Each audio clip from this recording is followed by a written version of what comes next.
In the quiet town of Raven's Peak, nestled deep within the heart of the Blackwood Forest, there was a place known only as the Memory Clinic. It was an unassuming building, its white walls gleaming under the pale moonlight, but the townsfolk whispered about it in hushed tones.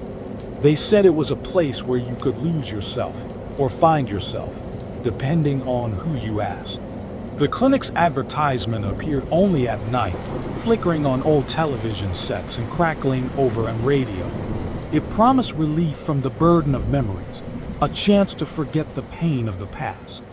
But there was a catch, a small, almost imperceptible voice that breathed a single warning. Not all memories are your own. Lena Carter didn't believe in rumors. She was a journalist, a seeker of truth, and when she stumbled upon the clinic while investigating a string of disappearances, she knew she had to look deeper. The first thing she noticed was the smell, a sweet, almost floral scent that clung to her skin like a wet shroud. The second was the sound, a low, pulsating hum that seemed to vibrate through every bone in her body inside. The clinic was eerily silent. Rows of glass orbs lined the walls, each filled with a swirling, silver mist. A single receptionist sat behind a desk, her face blank, her eyes glazed over. When Lena asked for answers, the woman smiled and handed her a small, black card with a single word. Remember? Lena's curiosity turned to dread as she followed the receptionist down a narrow corridor. The air grew colder, and the hum grew louder, until she could feel it in her teeth. They stopped at a door that seemed to ripple, like water disturbed by a stone.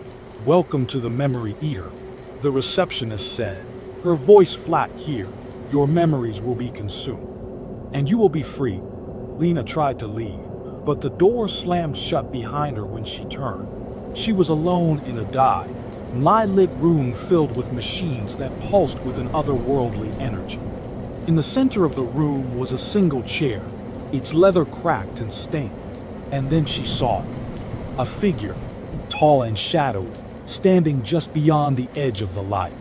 It didn't move, but Lena could feel its presence, a cold, suffocating weight that pressed against her chest. Slowly, it stepped forward, its face a void of swirling darkness. "Do you remember?" it whispered, its voice like static. Lena shook her head, but the figure reached out, its hand brushing against her temple. Images flooded her mind, memories that weren't hers. A child's birthday party, a first kiss under the stars, a funeral, the grief so sharp it cut like a knife. And then the memories shifted.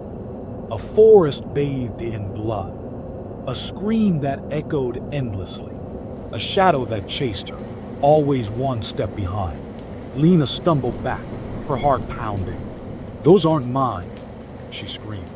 The figure tilted its head. "Are you sure?" When the memories came again, they were different. A life she had never lived, a death she had never died. And with each memory, the figure grew closer, its presence filling the room. Lena tried to run, but the door was gone, replaced by a wall of shifting shadows. The figure reached out again, and this time, she couldn't pull away. "Remember," it whispered, and then everything went black. When Lena's editor found her the next morning, she was curled in a ball outside the clinic, her eyes wide and unblinking. She never spoke again, but the words she wrote in her notebook were still legible. "The memories aren't mine, but I remember everything." The clinic disappeared the next day, as if it had never existed, but the townsfolk still whisper about it. About the place where memories are eaten, and the past comes alive, and if you listen closely, on quiet nights, you can still hear them